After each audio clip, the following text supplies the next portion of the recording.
जय श्री हरि विष्णु। ओम नमः शिवाय। मैं मितु शुक्ला SPM ब्लॉग्स में आप सभी का स्वागत करती हूँ। आज इस वीडियो में हम लोग जानेंगे कि योगिनी एकादशी का व्रत कब रखें, पूजा का सही मुहूर्त क्या है और हरिवासन का क्या समय होगा, पारण की विधि क्या है, मुहूर्त क्या है। हिंदू धर्म में एकादशी व्रत का विशेष महत्व माना गया है। आषाढ़ महीने की कृष्ण पक्ष की एकादशी तिथि के दिन योगिनी एकादशी का व्रत किया जाता है। एकादशी तिथि व्रत भगवान विष्णु को समर्पित होती है। इस दिन व्रत रखने और भगवान विष्णु की पूजा करने से घर में सुख, सौभाग्य और समृद्धि की प्राप्ति होती है।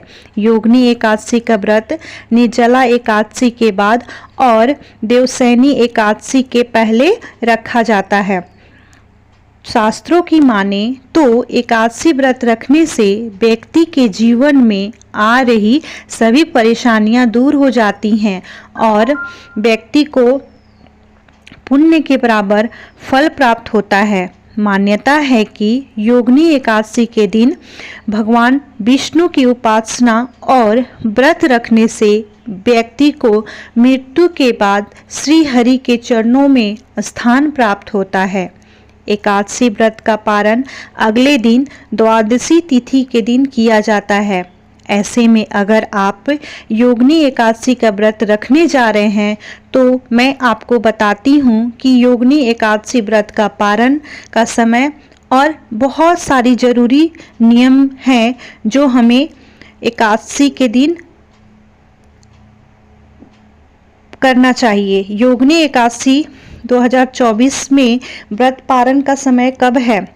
योगिनी एकादशी व्रत का पारण अगले दिन द्वादशी तिथि पे किया जाता है। ऐसे में आप ध्यान दें कि हमेशा द्वादशी तिथि में ही आपको व्रत का पारण करना है। योगिनी एकादशी का एक अलग ही महत्व है। धार्मिक मान्यता के अनुसार योगिनी एकादशी का व्रत करने से व्यक्ति के द्वारा जाने अनजाने में किए गए सारे पाप मिट जाते हैं और घर में खुशहाली बनी रहती है।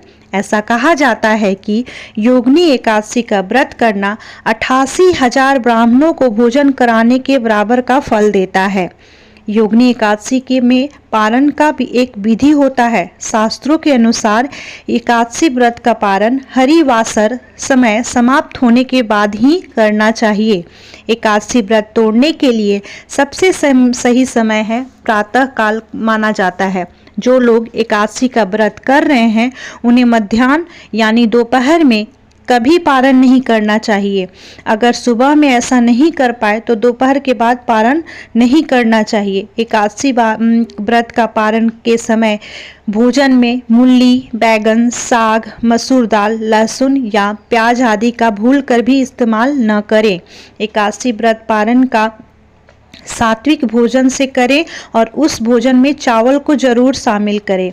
एकादशी के दिन का जो पारण का समय हो वो द्वादशी के दिन करें और उस दिन चावल अवश्य बनाएं। जो भी आप भोजन तैयार करें उसे श्री हरि विष्णु के चरणों में समर्पित करें और फिर उसे अपने आप को ग्रहण करें, क्योंकि वो भोजन भगवान विष्णु को समर्पित करने के बाद वह एक प्रसाद हो जाता है। योगिनी एकादशी का व्रत 2024 में तिथि और तारीख अब हम लोग जानेंगे। हिंदू पंचांग के अनुसार आषाढ़ माह के कृष्ण पक्ष की एकादशी तिथि शुरू हो रही है 1 जुलाई को सुबह 10:26 पर। आषाढ़ माह के कृष्ण पक्ष एकादशी तिथि समाप्त हो रही है 2 जुलाई को सुबह 8:34 पर।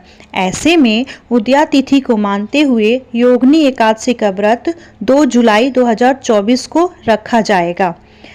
अब हमको ये ध्यान देना है कि योगिनी एकादशी का व्रत 2 जुलाई 2024 को रखा जाएगा और 3 जुलाई को पारण का समय कब है। तो योगिनी एकादशी व्रत का पारण अगले दिन द्वादशी तिथि में किया जाता है। ऐसे में 3 जुलाई सुबह 5:28 से सुबह 7:10 के बीच योगिनी एकादशी व्रत का पारण किया जाएगा। एकादशी का पारण द्वादशी तिथि के दौरान करना ही शुभ माना जाता है। द्वादशी तिथि का समापन 3 जुलाई को सुबह 7:10 पर होगा।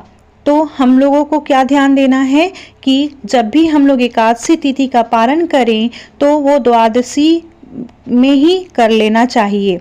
तो अगर आपको मेरी ये वीडियो और ये जानकारी अच्छी लगी हो तो प्लीज़ मेरे चैनल को सब्सक्राइब करें, लाइक करें और कमेंट में जय श्री हरि विष्णु लिखना ना भूलें। तो मिलती हूँ अगले वीडियो में अगले एक कथा के साथ। तब तक बने रहें हमारे साथ। जय श्री हरि।